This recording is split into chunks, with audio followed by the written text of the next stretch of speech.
Okay, welcome to Sanjay Pandey classes. This is Sanjay Pandey your chemistry teacher. हम लोग देखिए आगे कहाँ पे क्लास 12th इलेक्ट्रोकेमिस्ट्री हम लोग कर रहे थे। इलेक्ट्रोकेमिस्ट्री में हम लोग Faraday's first law and second law ये कर लिया था, इसके न्यूमेरिकल्स हम लोग कर रहे थे, है ना। तो कुछ न्यूमेरिकल्स और करके फिर आगे लेक्चर कंटिन्यू करते हैं हम लोग। न्यूमेरिकल्स हम लोग कर चुके हैं। आज हम लोगों ने लास्ट टाइम पे हेडिंग ये किया था ना, स्पेसिफिक कंडक्टेंस। ये करके फिर इसके न्यूमेरिकल्स करने हैं, स्पेसिफिक कंडक्टेंस। और ये जो सिंबल पाई था, ये हमने कहा था कंप्यूटर में हमको मिल नहीं रहा था, तो ये सिंबल क्या होना चाहिए? लेमडा। लेमडा है, या इसी को और क्या कहते हैं? कंडक्टिविटी। तो न्यूमेरिकल में आएगा तो कंफ्यूज मत होइएगा। Either it is called specific conductance और ऑल्सो कॉल्ड कंडक्टिविटी। तो उसको हम के से रिप्रेजेंट करेंगे, और के का मतलब क्या है? Kappa is the unit. ये हम लोग करेंगे। अब देखिए जरा, स्पेसिफिक कंडक्टेंस को करने के लिए क्या, स्पेसिफिक कंडक्टेंस दो तरह का हमको करना है। एक करना है इक्विवेलेंट कंडक्टेंस, यहां भी यही हो जाएगा, पाई की जगह पर लेमडा रहेगा। EQ का मतलब है इक्विवेलेंट। तो इक्विवेलेंट तो पुराना हो गया हम लोग का, बोर हो चुके होंगे है ना। कितनी बढ़िया। देखिए अगर इक्विवेलेंट समझ में आता है तो डेफिनेशन खुद ही बना लेंगे। हमने क्या किया है, इक्विवेलेंट कंडक्टेंस उसको बोलेंगे कि आप इलेक्ट्रोलाइट लीजिए और इलेक्ट्रोलाइट 1 इक्विवेलेंट ले लीजिए। तो 1 इक्विवेलेंट कितना हो जाएगा इलेक्ट्रोलाइट का? उसके इक्विवेलेंट वेट के बराबर। उसके इक्विवेलेंट वेट के बराबर। किसी भी चीज के 1 इक्विवेलेंट का मास उसके इक्विवेलेंट वेट के बराबर जाएगा, ठीक है। तो अब आपने 1 ग्राम इक्विवेलेंट सॉल्यूट ले लिया, मतलब इलेक्ट्रोलाइट ले लिया, और उसके बाद हमने सॉल्यूशन बनाया उसका।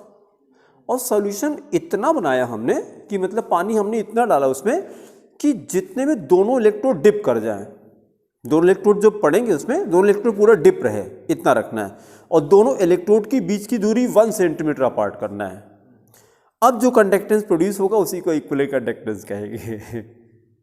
तो ये टर्म समझ में आएगा कि स्पेसिफिक क्यों कहा। स्पेसिफिक मतलब एक बार 1 इक्विवेलेंट डालेंगे, एक बार 1 मोल डालेंगे बस। तो 1 इक्विवेलेंट डाला तो इक्विवेलेंट कंडक्टेंस कहलाएगा, 1 मोल डालेंगे तो मोलर कंडक्टेंस। तो कहाँ नई चीज है। आगे जिसको बस खाली ये समझ में आता है कि इक्विवेलेंट किसको कहते हैं, मोलर किसको कहते हैं, है ना। तो इक्विवेलेंट तो वही हो गया, it is the weight equal to equivalent weight. बहुत अच्छा। किसी भी जो भी इलेक्ट्रोलाइट हमने लिया है उसका इक्विवेलेंट वेट के बराबर क्या ले लें? उसका वेट ले लें। उसका वेट ले लें और कितना पानी डाल के सोल्यूशन बनाएं? हाँ, अभी तो हम लोगों ने डिस्कस किया ना, 1 इक्विवेलेंट तो उसका वेट हो गया। हमने कहा पानी कितना ले सोल्यूशन बनाना है, जो इतना लेंगे जिसमें दोनों इलेक्ट्रोड डिप हो जाए बस। अब हमको नहीं पता कितना लेना है, वो तो डिपेंड करेगा कि सेल आपने किस शेप की ले रखी है। हमको दोनों इलेक्ट्रोड डिप करने हैं बस, दोनों इलेक्ट्रोड उसके अंदर डिप रहने चाहिए, और दो इलेक्ट्रोड की बीच की दूरी 1 सेंटीमीटर अपार्ट। तो जो कंडक्टेंस प्रोड्यूस होगा उसी का इक्विवेलेंट कंडक्टेंस कहेंगे, ठीक है। पहले इसको हम लोग डिफाइन करते हैं। एक लाइन लिखिए, पहले लिखिए कंडक्टेंस इज डिफाइंड एज, ये तो शायद फिजिक्स में भी आता होगा। Conductance is defined as reciprocal of resistance. बहुत अच्छा, reciprocal of resistance. Reciprocal of resistance. तो अगले स्टेप में फॉर्मूला कर दीजिए। Therefore C is equal to 1 upon R। Therefore C is equal to 1 upon R। 1 upon R। फिर पैर change करिए। The reciprocal of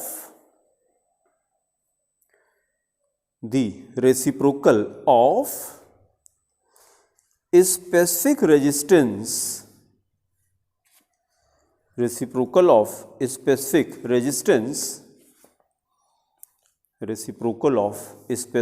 resistance is called, हाँ बहुत अच्छा, is called specific conductance। is called specific conductance, specific conductance. अब इसी को फॉर्मूले के फॉर्म में लिखते हैं हम लोग। तो नीचे लिखिए, हाँ के कर सकते हैं, लेमडा कर सकते हैं। Therefore lambda SP is equal to, हाँ 1/s, 1/s हो गया। फिर नीचे लिखिए यूनिट्स। अभी देखिए क्वेश्चन करेंगे, डायरेक्टली यूनिट पे क्वेश्चन आया। Units is equal to ohm inverse centimetre inverse, हाँ बस ohm inverse centimetre inverse, ohm inverse centimetre inverse, ohm inverse centimetre inverse. अब 4.1 करिए, ये फोर्थ टॉपिक था। 4.1 करिए, इक्विवेलेंट कंडक्टेंस। 4 के अंदर 2 हम लोगों ने किया ना, 4.1, 4.2 और 4.3 भी आएगा, फिर दोनों की रिलेशनशिप स्टडी करेंगे।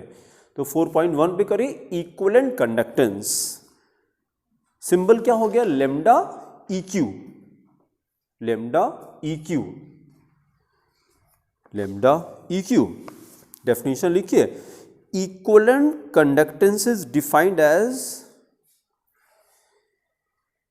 Equivalent conductance is defined as, equivalent conductance is defined as the conductance of a solution, defined as the conductance of a solution, conductance of a solution containing, conductance of a solution containing 1 gram equivalent, containing 1 gram equivalent, 1 gram equivalent of dissolved substance, 1 gram equivalent of dissolved substance, and is placed between, and is placed between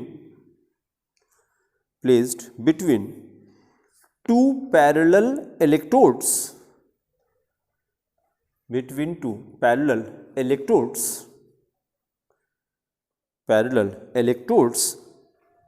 of 1 centimeter apart, of 1 centimeter apart, of 1 centimeter apart, and large enough to contain, मतलब पूरा dip रहे, large enough to contain whole of the solution, large enough to contain whole of the solution, whole of the solution। फिर नीचे formula लिखिए, therefore lambda EQ is equal to, therefore lambda EQ is equal to 1000 upon C into lambda SP, 1000 upon C into lambda SP, lambda SP। अब देखिए जरा, ये C क्या है, C concentration. अब अगर हम क्या करेंगे, जब अगले में हम लोग लेमडा M निकालेंगे जब, तो ये C मोल हो जाएगा। दोनों को C से ही, फॉर्मूला यही रहता है दोनों का फॉर्मूला यही रहेगा, खाली यहाँ पे इक्विवेलेंट लेते हैं, वहाँ पे नंबर ऑफ मोल ले लेते हैं, ठीक है। फिर नीचे लिखे units of lambda EQ, lambda EQ। तो पहले फॉर्मूला लिखिए, पहले फॉर्मूला करिए, since pi EQ is equal to, lambda EQ is equal to, sorry lambda EQ is equal to, ये जो 1000 है ये तो वॉल्यूम है, और C क्या है, इक्विवेलेंट है, C इक्वलेंट है और इनटू लैम्डा SP। तो देखिए जरा, वॉल्यूम हमारा हो गया सेंटीमीटर क्यूब, करते चलिए, वॉल्यूम हो गया सेंटीमीटर क्यूब। इक्विवेलेंट को ऊपर ले आते हैं तो इक्विवेलेंट इनवर्स हो जाएगा। हाँ, EQ इनवर्स हो गया, EQ -1 हो गया। उसके बाद लेमडा SP हम लोगों ने क्या, तो ओम इनवर्स, हाँ centimetre inverse, ohm inverse into centimetre inverse. हाँ बहुत अच्छा, यहाँ पे क्यूब था, वहाँ पे ये -1 था। और फिर यूजुअली हम लोग क्या करते हैं, यूजुअली ओम को पहले लिखा जाता है, तो हमारा यूनिट आ गया ओम इनवर्स, फिर सेंटीमीटर कितना हो जाएगा, स्क्वायर हो जाएगा, सेंटीमीटर स्क्वायर, सेंटीमीटर स्क्वायर, और क्या बचा, इक्विवेलेंट हो गया, इक्विवेलेंट इनवर्स। ये यूनिट हमारी हो गई। इसको अच्छे से प्रैक्टिस करेंगे, इस पर डायरेक्टली क्वेश्चन आपको मिलेंगे, है ना, दोनों की यूनिट पूछता है। चलिए अब न्यूमेरिकल स्टार्ट करते हैं। क्वेश्चन नंबर 23 रेफरेंस करिए, question number 23, question number 23।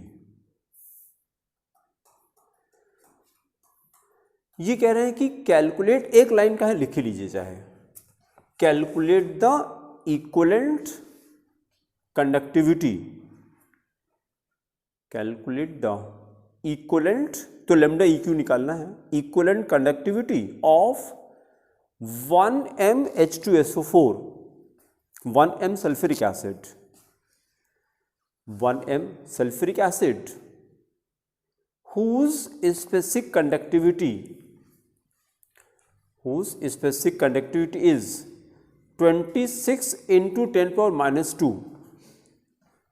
26 into 10 power minus 2 ओम inverse centimetre inverse, ohm inverse centimetre inverse. ठीक है, तो अब जरा पहले हमको बिना कॉपी देखे इसका फॉर्मूला बताइए इक्विवेलेंट कंडक्टिविटी का।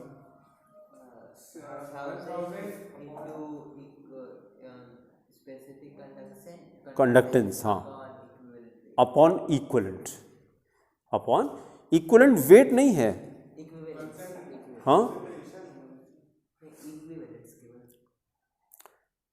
कॉन्सेंट्रेशन में जब हम लोग इक्विवेलेंट कंडक्टेंस का फॉर्मूला लिखेंगे तो C की है नहीं, पहले सुनिए, ध्यान से सुनिए, हमने कहा कि जो इक्विवेलेंट कंडक्टिविटी का फॉर्मूला है वो बताइए हमको पहले। हाँ बताइए, इक्विवेलेंट कंडक्टिविटी का फॉर्मूला बताइए। 1000 हाँ, अपॉन इक्विवेलेंट, बस ये सुनना चाह रहे थे हम, अपॉन इक्विवेलेंट से। तो हमको अगर इस क्वेश्चन में इक्विवेलेंट्स कहीं दिखाई पड़ रहा है, हाँ हाँ है, दिखाई पड़ रहा है, जैसे मोलरिटी दे दिया, ठीक है, मोलरिटी और, अच्छा, इक्विवेलेंट और नॉर्मलिटी में कोई रिलेशनशिप है क्या, इक्विवेलेंट एंड नॉर्मलिटी क्या रिलेशनशिप है,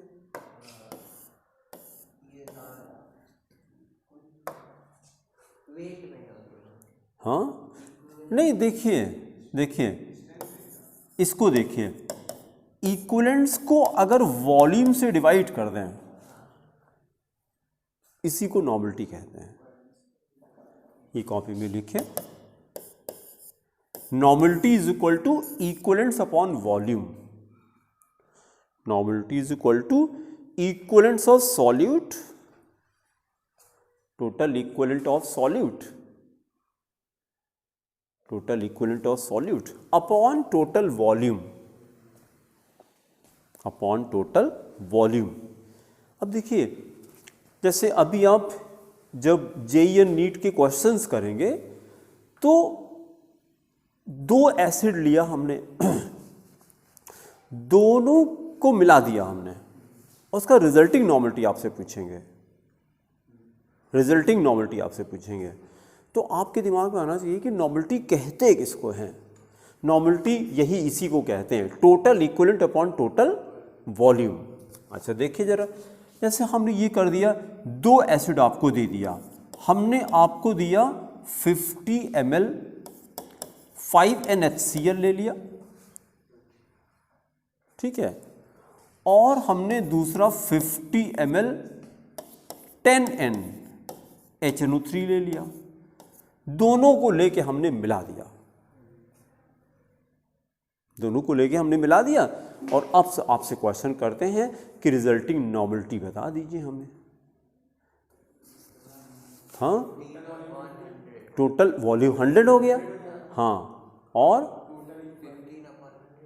देखिए इक्विवेलेंट कैसे निकालते हैं, equivalent is equal to volume into normality. Copy में लिखिएगा, equivalence is equal to NV, ये फॉर्मूला आया। Equivalence is equal to normality into volume होता है। तो हमने ये N इंटू V 250 हो गया, इसका इक्विवेलेंट आया 250, ठीक है, इसका इक्विवेलेंट आया 500, दोनों को हमने ऐड कर दिया, ठीक है, दोनों को ऐड करके अपॉन 7.5, बहुत अच्छा, अपॉन 100 कर दिया, ठीक है। तो नॉर्मलिटी जब भी आपसे क्वेश्चन करेंगे तो यही आप करिएगा। अब देखिए कितना बढ़िया क्वेश्चन है। हमने आपसे कहा कि 2 एसिड हमने लिया और इक्वल अमाउंट में लिया हमने और ऐड कर दिया, तो उसके नॉर्मलिटी पे क्या फर्क पड़ेगा?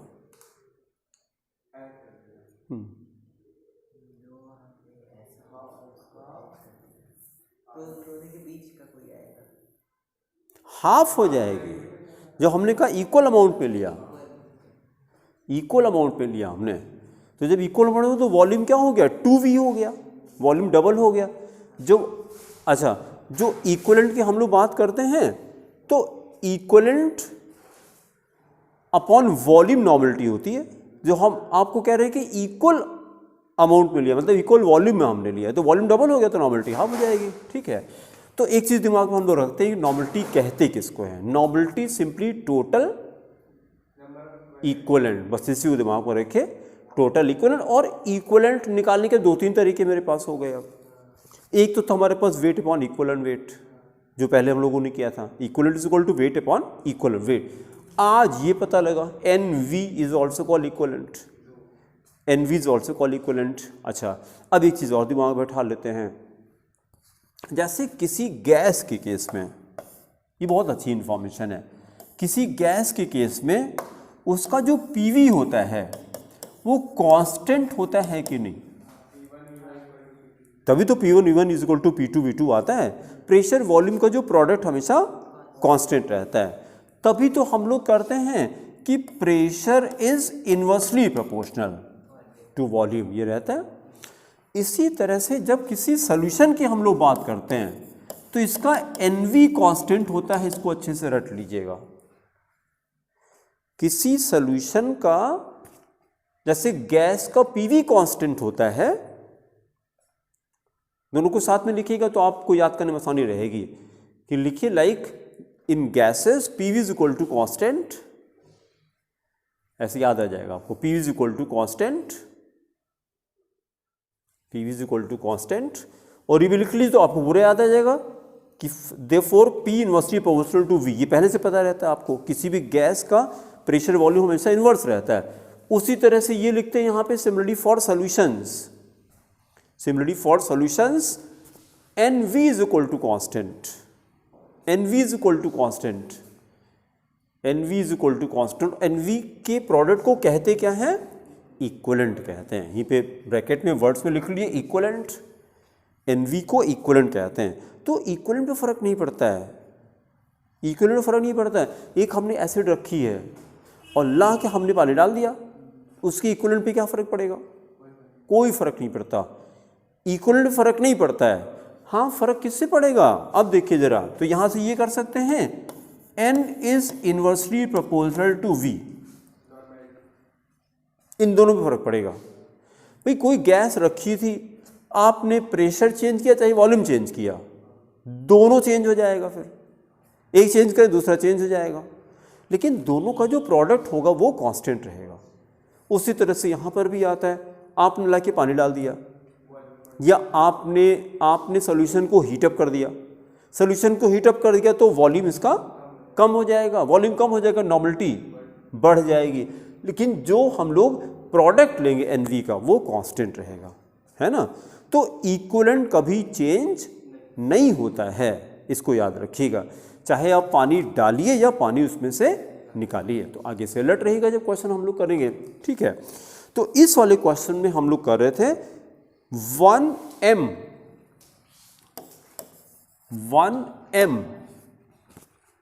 ये हमको सल्फ्यूरिक एसिड दे रखा था, 1m सल्फ्यूरिक एसिड, ठीक है।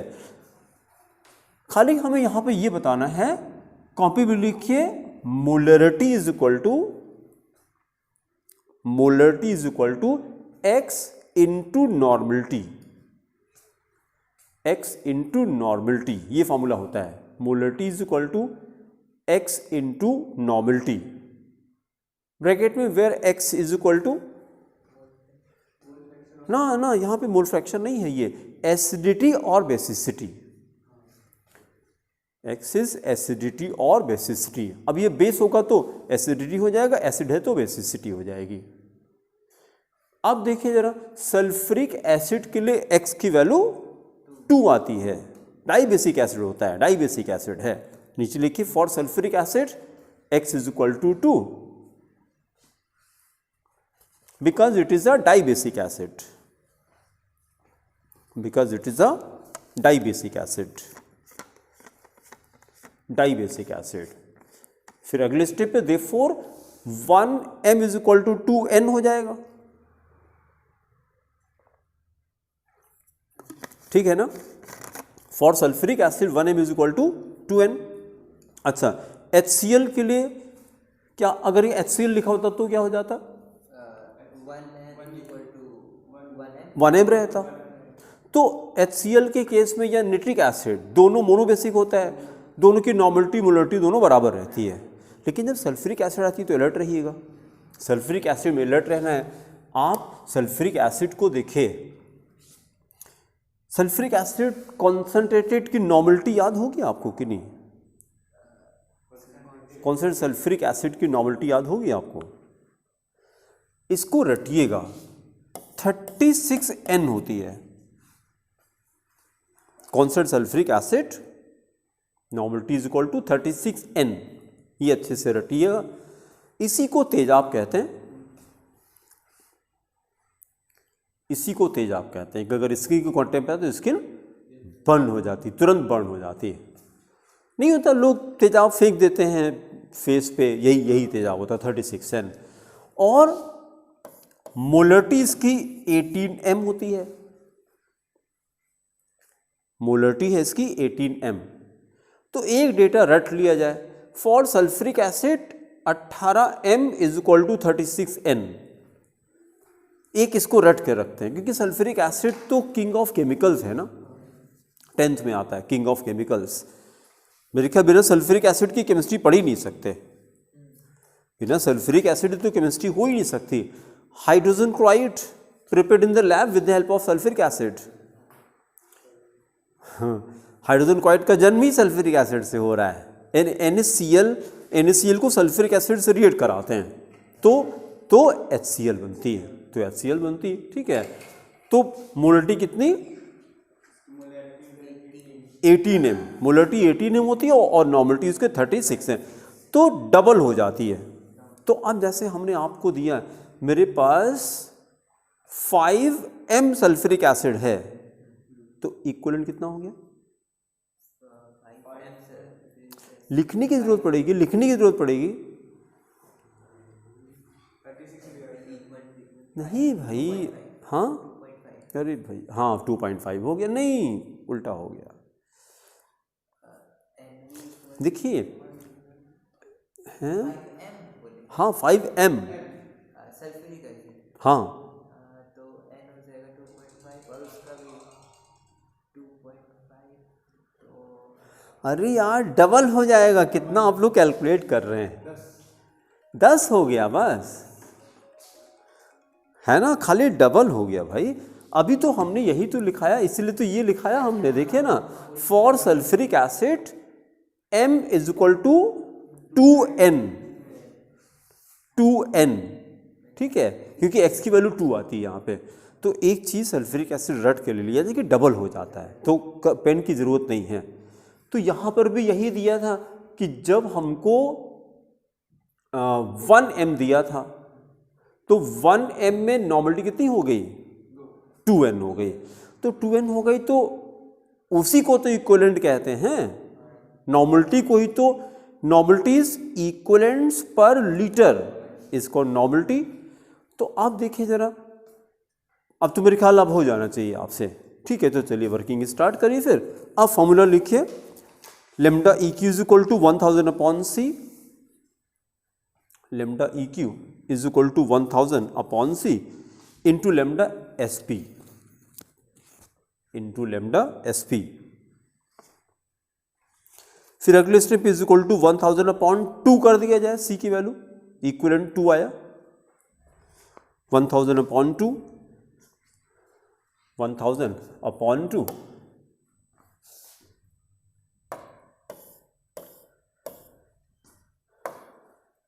ये हो गया हमारा lambda EQ is equal to 1000, equivalent आया 2, और लेमडा SP दिया था क्वेश्चन में 26 इंटू 10⁻², इंटू 10⁻², 130। बहुत अच्छा, 130 आंसर आया। 130 ओम इनवर्स, यूनिट भी तो लिखेंगे, हाँ, centimetre square and equivalent inverse, unit जरूर लिखिएगा साथ में। मैंने ना इसको बिना उसके किया था, जो आपने बताया था। मैंने मोलैरिटी से पहले वेट उसका निकाल लिया, फिर इक्विवेलेंट वेट निकाल लिया। लंबा हो गया, लंबा हो प्रोसेस लंबा हो गया ना। हाँ चलिए ठीक है, कोई बात नहीं, प्रोसेस थोड़ा सा लंबा हो गया, है ना। बस दिमाग में ये रखिए कि मोलरिटी और नॉर्मलिटी में x का डिफरेंस होता है। अगर x की वैल्यू 1 हो जाए, एसिडिटी या बेसिसिटी 1 हो जाए, तो दोनों बराबर हो जाएगा, तो मोलरिटी नॉर्मलिटी में कोई फर्क नहीं पड़ेगा। और अगर सल्फ्यूरिक एसिड आता है तो अलर्ट रहेंगे कि सल्फ्यूरिक एसिड के केस में जितनी मोलरिटी होगी उसका डबल नॉर्मलिटी हो जाती है। तो अभी जैसे एग्जाम्पल हम लोग कहते हैं 5 या 18 वाला बढ़िया है, उसको याद करके रखिए। कॉन्सेंट्रेट की होती भी है, concentrate sulphuric acid is 18m, और नॉर्मलिटी में कन्वर्ट कर दो 36n हो जाता है। अब देखिए जरा, आपको आप समझ पाएंगे, अगर डाइल्यूट सल्फ्यूरिक एसिड लेते हैं, H2SO4 को देखिए, अगर डाइल्यूट लेते हैं तो ये 5n होता है कॉन्सेंट्रेशन, कॉन्सेंट्रेटेड है 36n। कोई मैच है दोनों में? अच्छा, अगर हम HCl पर आते हैं, डाइल्यूट होता है 5n, अगेन 5n, और कॉन्सेंट्रेट होता है 12n। तो अब जरा देखिए, HCl की जगह सल्फ्यूरिक एसिड यूज कर लेंगे क्या? ना, कभी नहीं कर पाएंगे। डाइल्यूट है तो कर सकते हैं। अच्छा, HNO3 का भी देख लीजिए आप, HNO3 का भी देखिए, डाइल्यूट 5n होता है और कॉन्सेंट्रेटेड 17n होता है, 17n होता है। तो आपके दिमाग में आ जाए, इसको इसी ऑर्डर में आप याद करिए। इंक्रीजिंग ऑफ नॉर्मलिटी क्या हो गई? देखिए, डाइल्यूट है तो तीनों में से कोई भी कहीं यूज कर सकते हैं, और इसीलिए हम क्या करते हैं, डाइल्यूट रहता तो हम खाली बस H+ लिख देते हैं, बस जो मर्जी आए आप ले लीजिए, जो आपके पास अवेलेबल हो। लेकिन अगर कॉन्सेंट्रेट है तो कॉन्सेंट्रेट आपको कहना पड़ेगा, कॉन्सेंट्रेट आपको कहना पड़ेगा, क्योंकि डाइल्यूट और दोनों में बहुत डिफरेंस हो गया। अच्छा, अगर कॉन्सेंट्रेट है तो आप रिएजेंट भी चेंज नहीं कर सकते, आप जो है उसी को लेना पड़ेगा आपको, नहीं तो फिर अर्थ का अनर्थ हो जाएगा, अर्थ का अनर्थ हो जाएगा। भाई HCl 12 था, HCl 12 था और HNO3 17 हो गया, 17 हो गया। 17 को आप हाथ से छू नहीं सकते, 12 को एडवाइजेबल नहीं है, हाँ एडवाइजेबल नहीं है, थोड़ी इचिंग होगी, लेकिन ये तो डेंजरस है, 17 इज डेंजरस। 17 तो इतना खतरनाक होता है जैसे ये घरों में यूज़ होता है HNO3, टॉयलेट क्लीन करने के लिए इसको यूज़ करते हैं। तो आप कभी भी देखिए, जैसे अगर थोड़ा सा हमने एसिड डाला, एसिड डाल करके जैसे ही पानी डालेंगे, अरे कुछ नहीं, बहुत ज़्यादा, बहुत ज़्यादा, और फिर उसमें आप तुरंत अगर भागे नहीं वहाँ से तो बड़ा पंचेंट चोकिंग स्मेल होती है, तो मतलब कोई दुर्घटना हो सकती है। चोक बंद हो गया, पता लगा आपने ज़्यादा इनहेल कर लिया, लंग्स में चला गया, इनहेल कर लिया, फेंट होके गिर गए वहीं पे, और जब गिर गए और उसका और लेते जा रहे हैं, क्योंकि आप फेंट होके गिर गए तो फिर कोई भी कैजुअलिटी हो सकती है। तो इसीलिए 17N इतना डेंजरस है, तो 36 की तो बात ही ना करें फिर। नहीं, अगर ये ऐसे अगर फिंगर डालें तो जितनी डालेंगे उतनी डिजॉल्व हो जाएगी, कंकाल लेके ऊपर आ जाएंगे आप, हड्डी लेके ऊपर आ जाएंगे।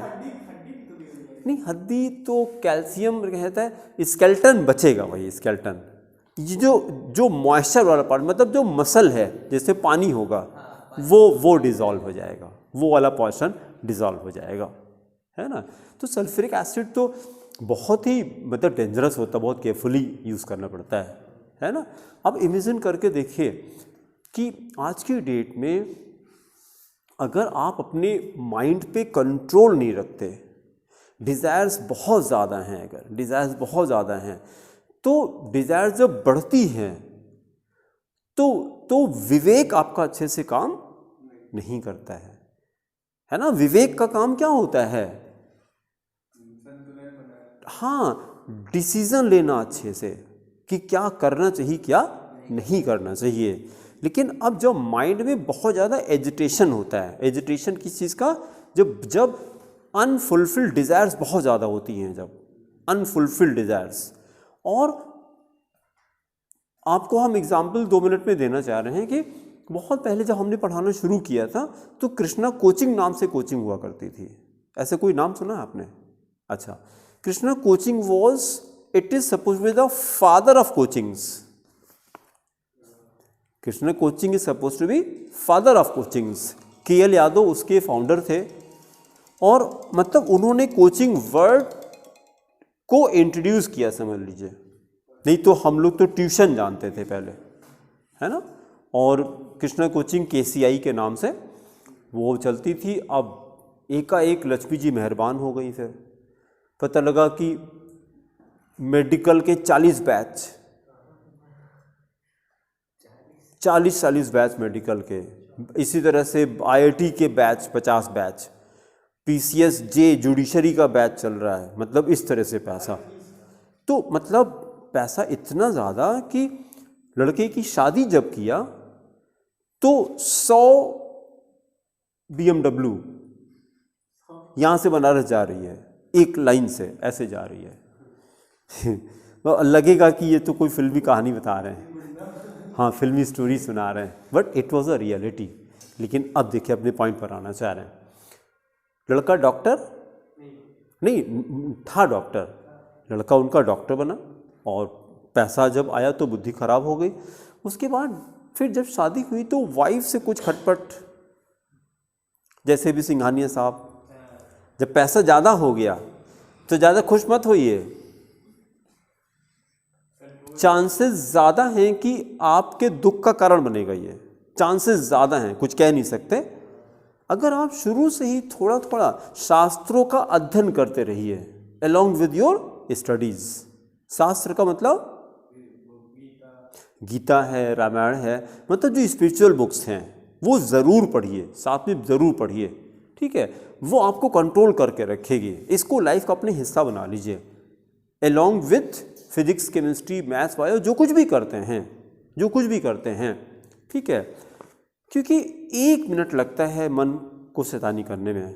अगर उस समय आपकी बुद्धि, विवेक, इंटेलेक्ट कहीं चला गया तो मन 1 मिनट में पता नहीं क्या करा देता है और अल्टीमेटली क्या होता है, टोटल डिस्ट्रक्शन करा देता है, मतलब जान ले लेता है। तो आप सोचिए, डॉक्टर थे, इतने पढ़े लिखे थे, इन्होंने कॉन्सेंट्रेट सल्फ्यूरिक एसिड पी लिया। ये जानते हैं वीडियो है।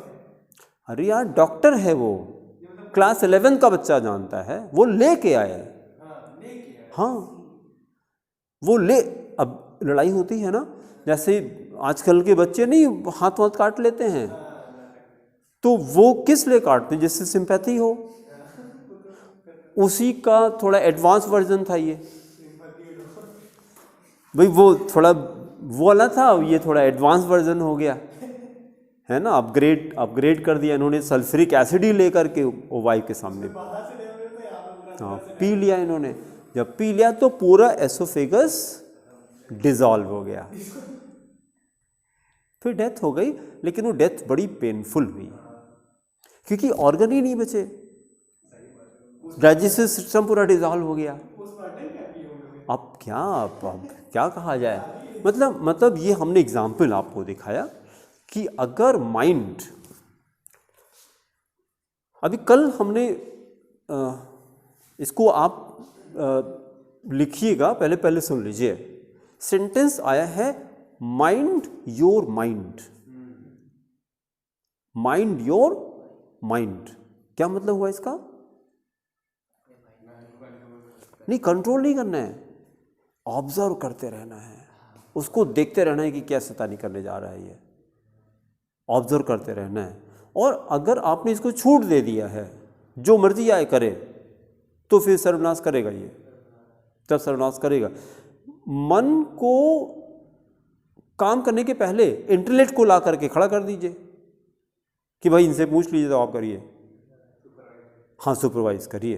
तो इसकी प्रैक्टिस करनी पड़ेगी, आपको प्रैक्टिस करनी पड़ेगी, और नहीं तो 1 सेकंड लगता है। अभी एक पुरानी स्टूडेंट मेडिकल कर रही है ना, तो उसने भी कॉल करके बताया कि उसकी एक फ्रेंड बॉयफ्रेंड के साथ उन्होंने सेक्स किया। अब उस समय तो नहीं, लेकिन वो 2 महीने बाद प्रेग्नेंट हो गई लड़की, मेडिकल की स्टूडेंट, सेकेंड ईयर की, MBBS सेकेंड ईयर। अच्छा, अब क्या है कि डॉक्टर के पास गई, 2 महीने के बाद अबॉर्शन नहीं हो सकता है, आपकी जानकारी के लिए बता रहे हैं, ठीक है। 2 महीने के बाद अबॉर्शन हो नहीं सकता है, क्योंकि उसमें डॉक्टर हाथ खड़ा कर देता है कि भाई कोई भी कैजुअलिटी हो सकती है। अच्छा, अब उसके बाद क्या हो गया, डॉक्टर ने क्या शैतानी किया, उसने तुरंत पुलिस को इन्फॉर्म कर दिया। पुलिस को इन्फॉर्म कर दिया। अब पुलिस, हमको लग रहा है दोनों मिले जुले थे, डॉक्टर भी अपना पैसे के चक्कर में था कि वो डायरेक्टली तो ले ना पाता इनसे, और पुलिस के थ्रू क्या, पुलिस को राइट होता है गुंडाई करने का, और क्या। और फिर पुलिस ने जो है उससे 5 लाख रुपए की डिमांड की लड़की से, क्योंकि प्राइवेट कॉलेज में पढ़ रही थी। अब कॉलेज का नाम नहीं बताएंगे, नहीं तो आप लोग गेस कर लेंगे, ठीक है, क्योंकि यहीं की, मतलब यहाँ की स्टूडेंट थी वो, तो उसने हमको कहानी सुनाई है ना। तो अब 5 लाख वो बच्चा कहाँ से लाए? अब अल्टीमेटली कुछ तो फ्रेंड से इधर उधर उसने हाथ पैर मारा, लेकिन 5 लाख बहुत होता है, तो 1.5 लाख तक अरेंज किया उसने, फ्रेंड से इधर उधर करके 1.5 लाख अरेंज किया। अब उसके बाद पुलिस जब और प्रेशर बनाने लगी, तो शी कमिटेड सेकेंड ईयर में, सोचिए, सुसाइड कमिट कर लिया, कहानी खत्म हो गई। तो अब मतलब ये कहानी सुनाने का पर्पस क्या था? माइंड योर माइंड, ठीक है। पहली बात तो वो काम नहीं करना चाहिए, और मैं अगर उसकी जगह होता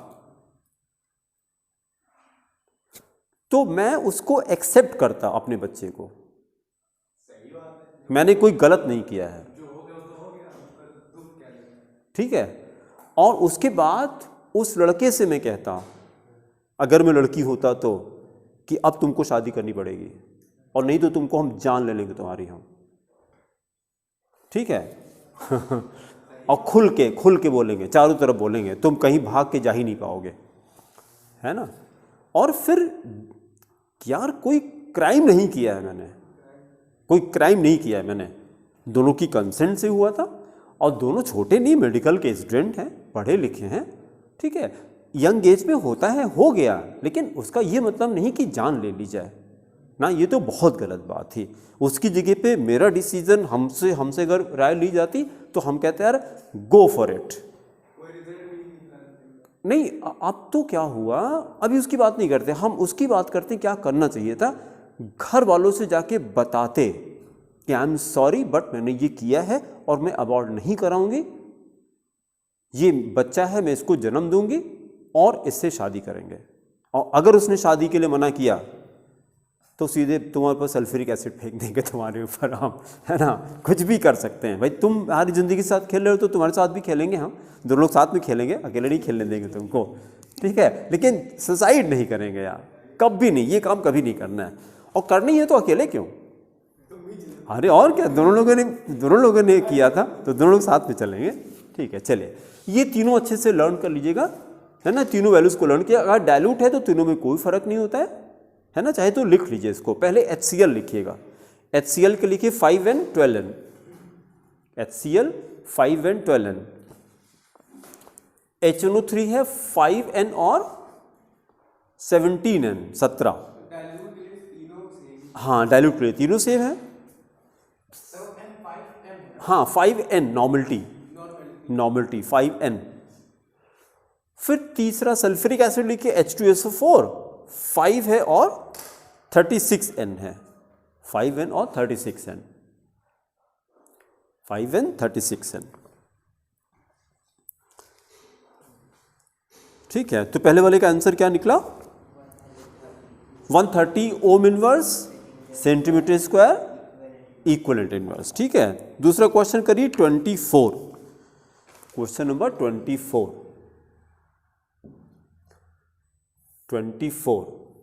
देखिए क्या कह रहे हैं, specific conductance decreases with dilution whereas equivalent conductance increases with dilution, explain। Question लिखिए, एक ही लाइन का तो है। क्वेश्चन नंबर 24 लिखिए, specific conductance decreases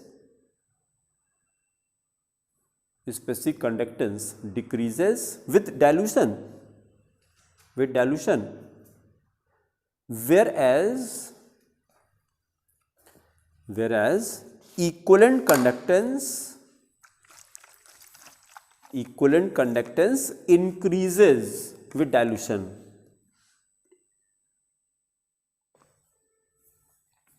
increases with dilution।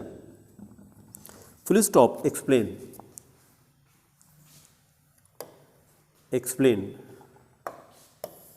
तो इसको फॉर्मूले की हेल्प से करते हैं, नीचे, हाँ नहीं भाई, एक डिक्रीज कर रहा है, एक इंक्रीज कर रहा है। देखिए ना, स्पेसिफिक कंडक्टेंस डिक्रीजेज, ये फॉर्मूले से आ जाएगा। देखिए, लिखिए since lambda EQ is equal to volume upon equivalent,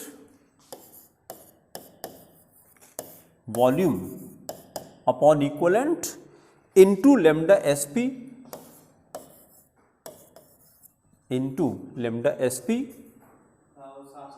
साफ साफ दिखाई पड़ रहा है ना।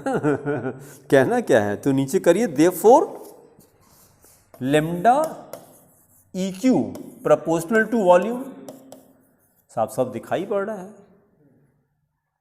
And lambda SP inversely proportional to volume. और साथ में ये एक सेंटेंस ऐड कर सकते हैं कि it is clear from the formula. Teacher को ना लगे कहीं से छाप दिया हमने, टीचर को बता रहे हैं कि फॉर्मूले से दिखाई पड़ रहा है। It is clear from the formula that lambda EQ proportional to volume and lambda SP inversely proportional to volume। ठीक है, फिर अगला टॉपिक करिए 4.2 मोलर कंडक्टेंस। 4.2 molar conductance. तो जो डेफिनेशन हम लोगों ने इक्विवेलेंट कंडक्टेंस की बनाई थी उसमें खाली इक्विवेलेंट की जगह पर बस मोल कर देते हैं और कुछ नहीं करते हैं, है ना। Molar conductance lambda m। तो डेफिनेशन स्टार्ट करिए, लिखिए molar conductance is defined as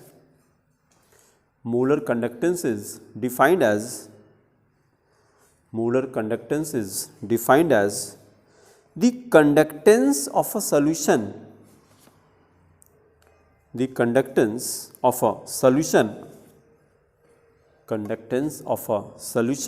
containing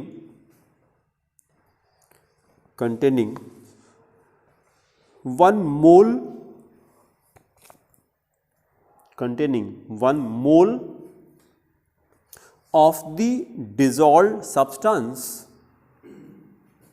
1 mole of the dissolved, हाँ बोलिए, वही इलेक्ट्रोलाइट, हाँ वही electrolyte, dissolved substance and placed between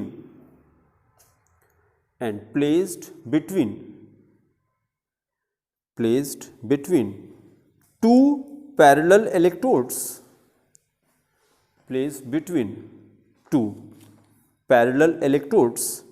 पूरी डेफिनेशन आगे सेम है। Electrodes of 1 centimeter apart and large enough to contain whole of the solution between them।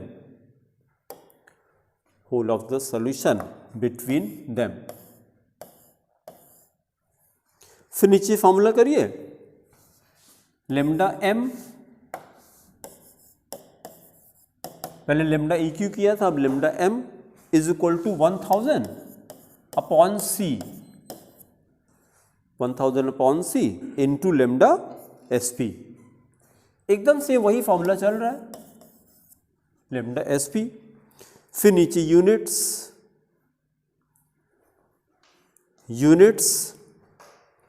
Is equal to volume upon मोल,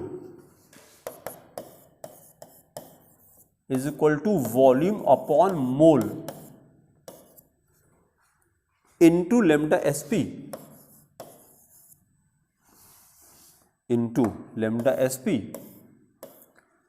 तो फिर वॉल्यूम क्या कर दिया जाए, हाँ सेंटीमीटर क्यूब। मोल को ऊपर लाइए, मोल इनवर्स हो गया, और ये क्या, हाँ ओम इनवर्स सेंटीमीटर इनवर्स। तो सेंटीमीटर इधर क्यूब था, वो एक कम हो जाएगा, और यूजुअली ओम को पहले लिखा जाता है, तो ओम इनवर्स, हाँ मोल इनवर्स, हाँ centimetre square. C number of mole है यहाँ पे, वहाँ पे नंबर ऑफ इक्विवेलेंट था।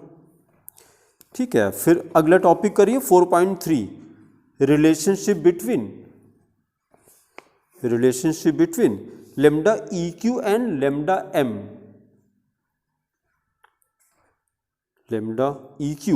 Lambda m।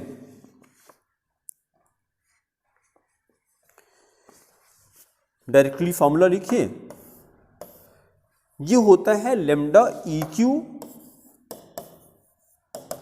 Is equal to lambda m upon z।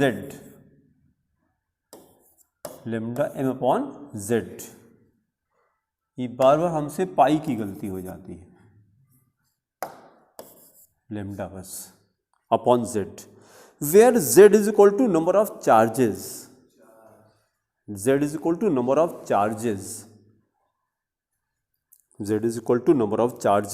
then write example for NaCl z is equal to 1। Na plus Cl minus होता है, तो for NaCl z is equal to 1, therefore lambda EQ is equal to lambda m हो जाएगा, दोनों बराबर ही हो जाएगा। फिर एक आंसर और करिए, फॉर MgSO4 मैग्नीशियम सल्फेट, हाँ 2 हो जाएगा। For MgSO4 z is equal to 2, z is equal to 2, therefore lambda EQ is equal to lambda m upon 2 हो जाएगा, लेमडा m अपॉन 2। अब इसके क्वेश्चंस करते हैं। क्वेश्चन नंबर 27, दो और था रिलेशन, हाँ ये left equal upon left is equal to हाँ equivalent weight upon molecular weight. हाँ, वो तो फिर और एक्सप्लेन कर दिया आपने, लेकिन अल्टीमेटली तो यही आएगा, अल्टीमेटली तो z का ही डिफरेंस आएगा उसका। हाँ ठीक है, फिर क्वेश्चन नंबर हमको करना है 27, question number 27।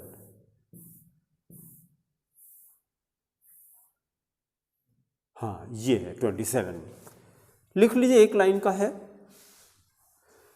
The conductivity of 0.2 m molar, conductivity of 0.2 m KCl solution is 3 into 10 power minus 2, 3 into 10 power minus 2 Om inverse centimetre inverse. ये क्या दे दिया हमको, लेमडा SP दे दिया। फिर कह रहे हैं कि calculate its molar conductance, calculate its molar conductance, molar conductance. तो चलिए फॉर्मूला लिखिए, lambda m is equal to, lambda m is equal to 1000 upon C, 1000 upon C into lambda SP, value ला करके प्लेस कर दिया जाए। ये हो गया 1000 अपॉन C कितना, 0.2 दिया था, 0.2 इंटू 3 इंटू 10 पावर माइनस 2। बस सॉल्व कर दीजिए इसको, कितना आया 150, हाँ करेक्ट है 150 ओम inverse centimetre square mole inverse,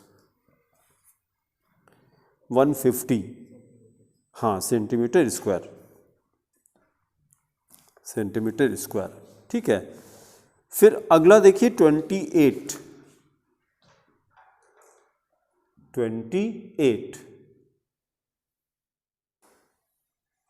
इसमें कह रहे हैं आ 0.05 m NaOH सॉल्यूशन, ये थोड़ा नया क्वेश्चन है।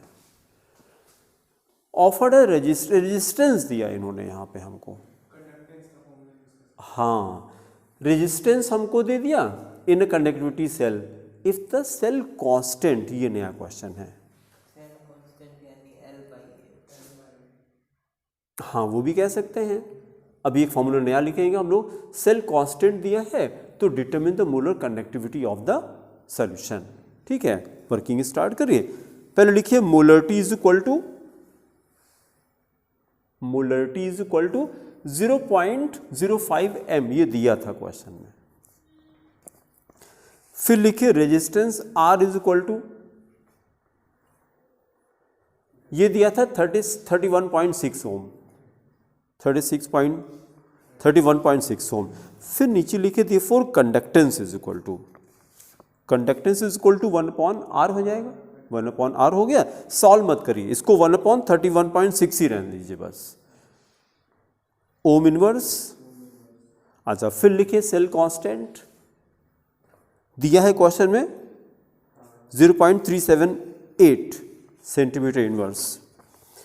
अब जो नया फॉर्मूला आपको लर्न करना है, नीचे फॉर्मूला लिखिए lambda SP is equal to, lambda SP is equal to conductance into cell constant, ये आपको लर्न करना पड़ेगा। Lambda S P is equal to conductance into cell constant. अभी तक जो क्वेश्चन हम लोग कर रहे थे उस पे लेमडा एस पी दिया होता था, पहले से दिया होता था। इसमें लेमडा एस पी पहले हमने निकाला with the help of cell constant. ठीक है, तो अब हो गया हमारा 1/31.6 इंटू 0.378। इसको जब सॉल्व करते हैं तो ये वैल्यू आती है 0.012 ओम इनवर्स सेंटीमीटर इनवर्स। ये क्या निकला? स्पेसिफिक कंडक्टेंस निकला। अब तो क्वेश्चन इजी हो गया। अब तो लाके फॉर्मूले में रख दीजिए, फिर लिखिए lambda M is equal to 1000/c। शिष्य बेटा वो लाइट ऑन कर देते, नहीं तो ये दिखाई नहीं पड़ेगा, एकदम काला हो जाएगा वीडियो। 1000/c पहली वाली स्विच, फिर लाइट आएगी तो ऑफ कर देंगे। फर्स्ट स्विच, फर्स्ट, हाँ फर्स्ट, हाँ ठीक तो है, फर्स्ट वाली बेटा, हाँ बस ठीक है। नहीं जल गया था, आपने तुरंत बंद कर दिया था। 1000/c into lambda S P. तो अब इसको सॉल्व करें, इज इक्वल टू 1000/0.05 इंटू 0.012, हाँ 240 आ रहा है, हाँ 240, हाँ 240 ओम inverse centimetre square mole inverse. फिर ये क्वेश्चन लिखते हैं कॉपी में, बड़ा मजेदार है। एमसीक्यू देखिए 29 लिखिए, लिखते लिखते याद हो जाएगा ना। फिर क्वेश्चन लिखिए, the unit of equivalent conductance is, the unit of equivalent conductance is, हैं? तो यही तो अभी मैंने यूनिट लिखते समय आपसे कहा था ना कि डायरेक्ट यूनिट पे ही क्वेश्चन आ जाता है। तो अब देखना है कि कैसे कैसे बेवकूफ़ बना रहे हैं, क्योंकि आंसर तो पहले से पता है आपको ना। पहला ऑप्शन लिखिए, ओम inverse centimetre square equivalent inverse, यही तो, ये तो आंसर ही है। अच्छा, अब और क्या क्या देखिए कहानी किया है। सेकेंड ऑप्शन तो ओम इनवर्स सेंटीमीटर स्क्वायर ग्राम इनवर्स ग्राम इनवर्स। तो हम आप लोगों को मजा आएगी ना, हंसी आएगी, हंसी आएगी। एक चीज देखिए, एक हमको एक बात याद आ गई। अगर हम लोग पढ़ाई लिखाई या सब कुछ जिंदगी में इसके साथ करें, हाँ प्रसन्न होके, this is the ultimate goal of this human life. Ultimate purpose of this human life is happiness. भाई अभी आप इंजीनियर बनेंगे, डॉक्टर बनेंगे, पैसा कमाएंगे, किस लिए? खुश होने के लिए, खुश होने के लिए। कार खरीदें, BMW खरीदेंगे खुश होने के लिए, और वो सब करने के बाद लड़ रहे हैं घर में, वाइफ से झगड़ा हो रहा है, डिवोर्स कर रहे हैं, तो क्या मतलब हुआ? फिर इतनी बड़ी कंपनी आपने रेमंड की बना दी और फिर उसके बाद 32 साल के बाद डिवोर्स, मतलब प्रसन्न खुश नहीं है आप। तो हमको खाली ये बताना है, जैसे be sincere not serious, be sincere not serious, this life is not meant to be taken so seriously. क्योंकि अगर हम खुश रहें या दुखी रहें, लाइफ गोज ऑन। जिंदगी में क्या फर्क पड़ेगा? रुकेगी क्या? नहीं, वो तो जाएगी जाएगी। तो फिर वो जानी है तो प्रसन्न होके क्यों न उसको गुजारा जाए। अच्छा, अब हम लोग क्या करें कि इसके लिए करें क्या? हम प्रसन्न होने के लिए करें क्या?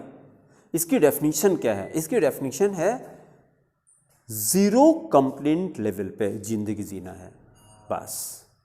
इसकी हैबिट, इसकी प्रैक्टिस करनी है आपको कि from today I will not complain about anything और एनी पर्सन, एनीथिंग और एनी पर्सन। कंप्लेन करना बंद करिए, जो है क्या करना है, ये करना है ना। क्या मतलब था इसका? इसका ये मतलब था जो कुछ भी है बस सह लो और कुछ नहीं करना है, जो कुछ भी है सब ठीक है, सह लो, अपने आप हो जाएगा, ठीक है। तो एकदम प्रसन्न होकर के काम किया जाए। तो देखना था कि कैसे कैसे ऑप्शन थे, प्रसन्न होकर क्वेश्चन किया जाए। जो सेकेंड ऑप्शन आया है ना, कर दीजिए कर दीजिए कर दीजिए।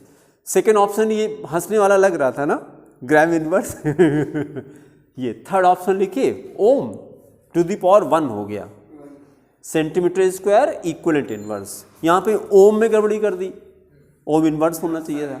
हाँ, फिर चौथा ऑप्शन देखिए और खतरनाक कर दिया, ओम इनवर्स मोल इनवर्स। हाँ, पहली वाली बात, हाँ, ओम इनवर्स मोल इनवर्स। यहाँ पे क्या घपला किया, मोल मोल मोल। हाँ, इक्विवेलेंट को हटा करके मोल कर दिया इन्होंने, है ना।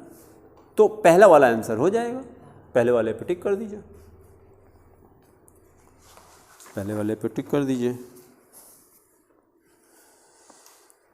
चलिए फिर 30th देखिए, क्वेश्चन नंबर 30। खाली रेफरेंस कर लीजिए, अभी जो हम लोगों ने 28 किया था उसी तरह का क्वेश्चन है।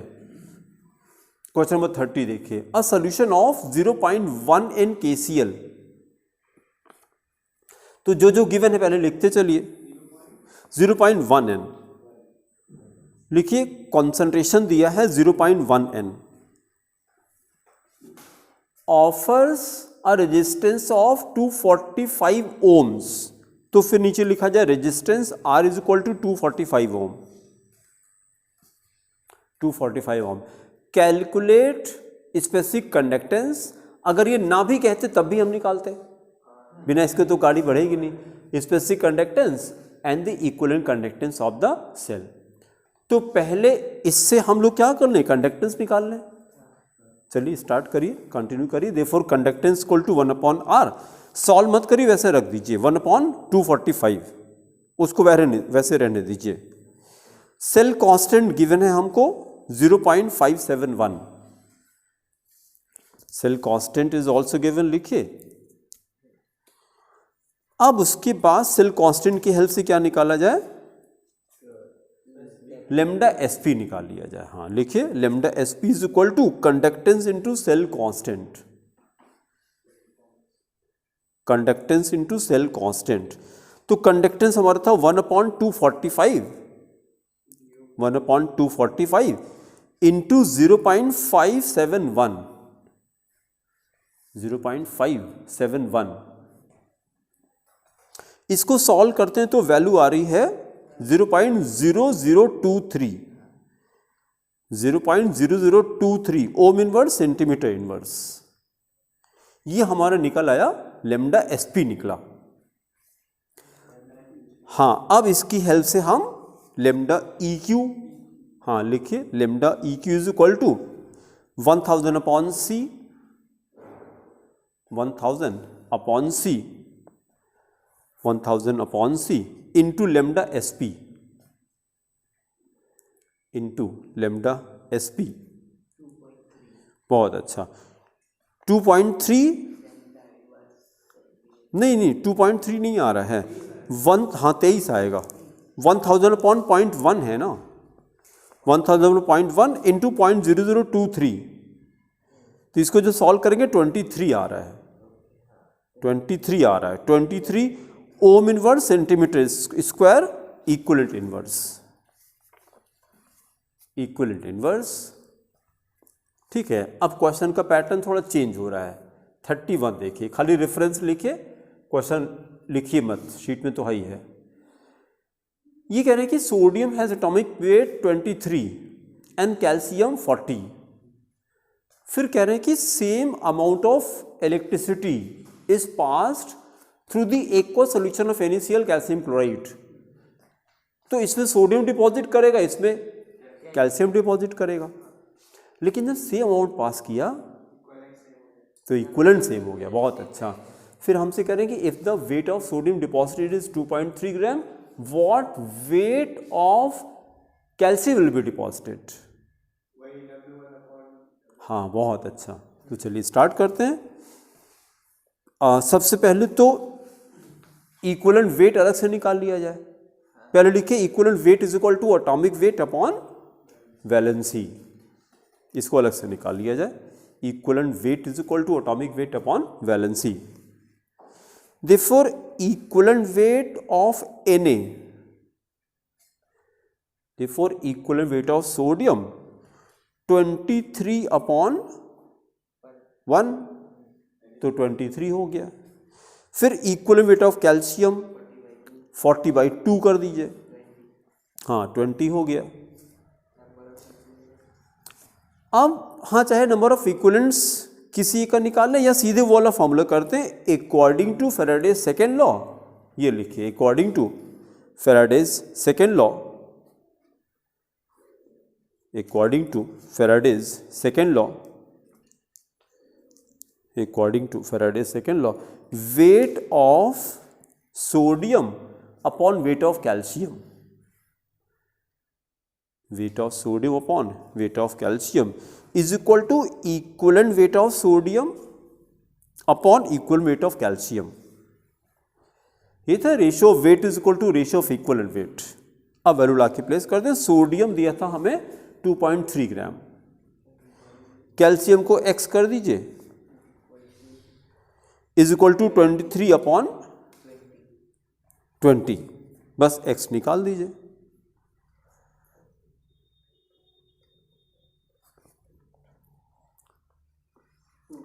2 ग्राम हो जाएगा, x इज इक्वल टू 2 ग्राम। तो कैल्शियम कितना आया? 2 ग्राम आया। फिर इसके सेकेंड पार्ट पे करें what is the quantity of electricity passed. हमको ये पता है कि 1 फैराडे से इक्विवेलेंट वेट डिपॉजिट होता है। तो अगर कैल्शियम से निकालें तो कैल्शियम का इक्विवेलेंट 20 ग्राम है, तो हम ये कहेंगे कि 20 gram is deposited by 1 Faraday. ठीक है, हेडिंग करिए amount of electricity, amount of electricity. अब नीचे वर्किंग करिए, सिंस 20 ग्राम कूलम में निकाल देते हैं, फैराडे बहुत कम आएगा। फैराडे में फील नहीं आता, कूलम में थोड़ा लगता है कि निकाला। हाँ, 20 gram of calcium is deposited by 96,500 coulomb. Therefore 2 gram will be deposited. Therefore 2 gram will be deposited by, तो 96500 अपॉन, हाँ बस 1/10 हो जाएगा।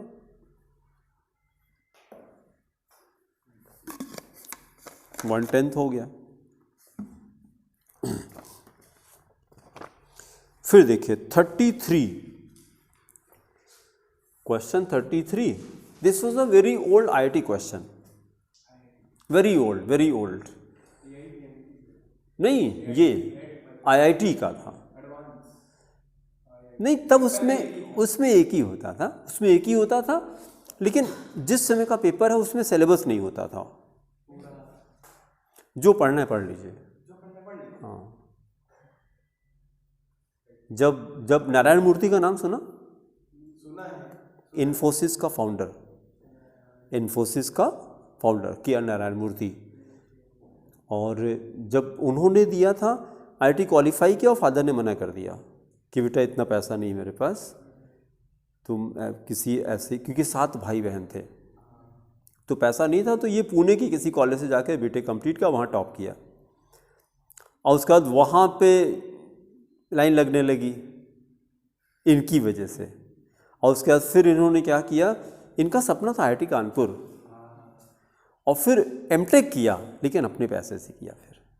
फिर घर वालों से पैसा नहीं मांगा, है ना। आज इन्फोसिस इतनी बड़ी कंपनी खड़ी की। तो वो कहते थे कि उस हमारे टाइम पे कोई सिलेबस नहीं होता था, जो पढ़ना है आप पढ़ लीजिए। अब तो पूरा सिलेबस आप प्रिंट आउट निकाल लेते हैं, ये क्या क्या टॉपिक आने हैं। हाँ रिड्यूस कर दिया वो भी, ठीक है। तो it is a very old IIT question. तो ये कह रहे हैं कि 0.2964 gram of copper was deposited by passing current of 0.5 ampere for 30 minutes. तो सबसे पहले तो अभी क्या क्वेश्चन है बाद में देखेंगे, पहले इसका इक्वेशन लिख दिया जाए। अगर कॉपर का डिपोजिशन होना है तो नीचे लिखे आयनिक इक्वेशन फॉर, हाँ ionic equation for deposition of copper, ionic equation for deposition of copper, deposition of copper. ये हाँ बहुत अच्छा, ये हो जाएगा Cu2 प्लस 2 इलेक्ट्रॉन्स, या बोले 2 moles of electron, 2 moles of electron giving copper. तो ये जो 2 मोल्स ऑफ इलेक्ट्रॉन है ये 2F हो जाएगा, 2 फैराडे हो जाएगा, 2 फैराडे हो जाएगा। तो देखिए जरा, हम अगर एक काम कर लें, 5.5 एम्पियर 30 मिनट अगर पास किए तो हम पहले कूलम निकाल लें इसका कि कितना कूलम हुआ। इतने कूलम से इतना ग्राम डिपॉजिट हो रहा है। तो हमसे जो एटॉमिक वेट कहा है, एटॉमिक वेट देखिए, atomic weight will be deposited by 2 Faraday. हाँ हाँ ठीक है, पहले हमारी ये बात देख लीजिए, ये वाला सेंटेंस ठीक है। एटॉमिक वेट हमसे कहा गया निकालने के लिए, तो atomic weight of copper is the weight which is deposited by 2 faraday. तो अब जरा वर्किंग करते हैं हम लोग, नीचे लिखिए, पहले कूलम पास निकाल दीजिए। हाँ 900 हो जाएगा, कूलम पास्ट आया 900 कूलम। तो अब हम एक काम करते हैं, नीचे लिखिए सिंस 900 कूलम डिपॉजिट 0.2964 ग्राम, 0.2964 ग्राम। फिर अगले स्टेप में देयरफॉर इतने से ये, इसको हम कूलम में कन्वर्ट करेंगे तो ये 2 × 96 हो जाएगा ना। हाँ तो लिखिए देयरफॉर 2F ब्रैकेट में 96500 × 2 coulomb bracket close will deposit is equal to, अब इसी को सॉल्व कर दिया जाए, 0.2964 अपॉन 900 इंटू 96500 इंटू 2।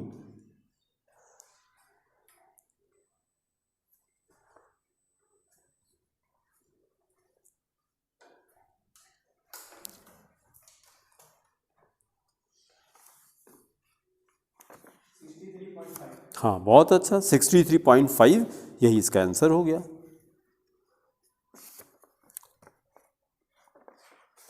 ऐसे भी अगर एक अप्रॉक्स डेटा लेके पता करें तो नॉर्मली जैसे हम लोग पढ़ते हैं हाँ 64 तो होता ही है। हाँ हाँ एवरेज डेटा मगर कॉपर हाँ हाँ हाँ वो तो पहले से पता है ना, आंसर तो 63.5 तो हर जगह लेते ही हैं कॉपर का। हाँ ठीक है, एक क्वेश्चन और करिए, मजेदार है। Question number 38, question 38,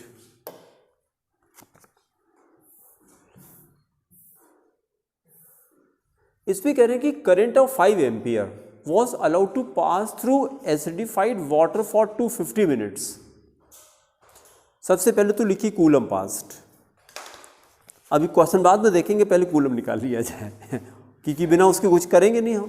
coulomb past, तो कूलम पास हमको बता दीजिए कितना हो जाएगा, C × T कर दीजिए, Q = C × T।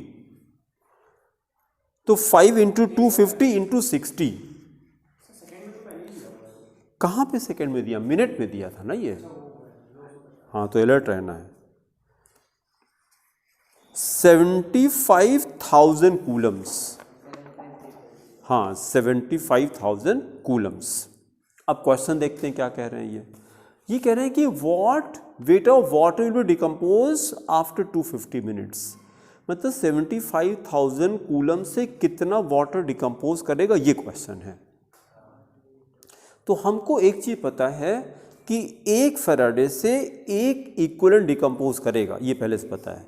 और अगर आपको याद हो पिछले टर्न पे हम लोग तो वाटर का इक्विवेलेंट 9 होता है, ठीक है। वर्किंग स्टार्ट करिए, देखिए equivalent weight of water is equal to 9, equivalent weight of water is equal to 9। तो वर्किंग हम लोग करते हैं, लिखिए सिंस 96,500 कूलम डिकम्पोजेज 9 ग्राम, बहुत अच्छा, 9 ग्राम इक्विवेलेंट वेट के बराबर। तो देयरफॉर 75,000 ये आंसर हो जाएगा। देयरफॉर 75,000 कूलम विल डिकम्पोज लिखेगा, हमने डिपॉजिट लिख दिया था, डिकम्पोज 75,000 कूलम विल डिकम्पोज, तो 9/96500 इंटू 75,000। बहुत अच्छा क्वेश्चन था ये। 6.9 हाँ बहुत अच्छा, 6.99 ग्राम, 6.99 ग्राम।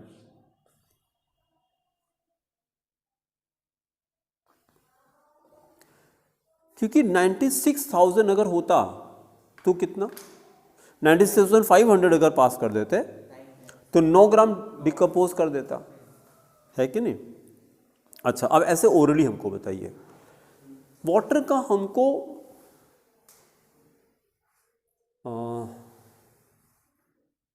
36 ग्राम डिकम्पोज करना है। बहुत अच्छा, बस यही सुनना चाह रहे थे, 4 फैराडे लगेगा, क्योंकि ये 96,000 क्या 4 इक्विवेलेंट है, and number of equivalent is equal to number of faraday. ये रट लिया जाए ना, number of equivalent is equal to number of faraday. जैसे ही फैराडे दिखाई पड़ा उतना इक्विवेलेंट हो जाएगा, उतना इक्विवेलेंट, वही आंसर हो गया आपका। ठीक है, चलिए अगली हेडिंग करके छोड़ दीजिए। अब हम लोग इसका सेकेंड पार्ट स्टार्ट करेंगे। इलेक्ट्रोलिसिस पहला पार्ट था, मतलब पहले पार्ट में हम लोगों ने करंट सप्लाई किया था, अब प्रोड्यूस करेंगे। हाँ, नंबर 5 करिए, topic number 5, galvanic cell, galvanic cell और वोल्टाइक सेल, गैल्वेनिक सेल और वोल्टाइक सेल। इस पे देखिए, ये देखिए, इसको प्रोनाउंस करिए जरा, topic number 12, Nernst equation is very very important topic. एक क्वेश्चन आपको जरूर मिलेगा, अभी मेरे ख्याल से इस पे क्वेश्चन आया होगा, नस्ट इक्वेशन पे क्वेश्चन। हाँ, ये अभी तो ये कह रहे हैं ना, अभी मैंने कह रहे कि एग्जाम में इनके नस्ट इक्वेशन पे क्वेश्चन आपको डेफिनेट मिलेगा। क्या करते हैं नस्ट इक्वेशन से? हाँ, ईएमएफ निकालते हैं, ईएमएफ निकालते हैं, है कि नहीं। या हम ये कहते हैं EMF of a non standard cell निकालते हैं। एक तो स्टैंडर्ड ईएमएफ होता है ना, नॉन स्टैंडर्ड, ये हम लोग करेंगे। ठीक है, तो बस हेडिंग करके छोड़ दी, फिर अगले टर्न पे कंटिन्यू किया जाएगा। Thank you.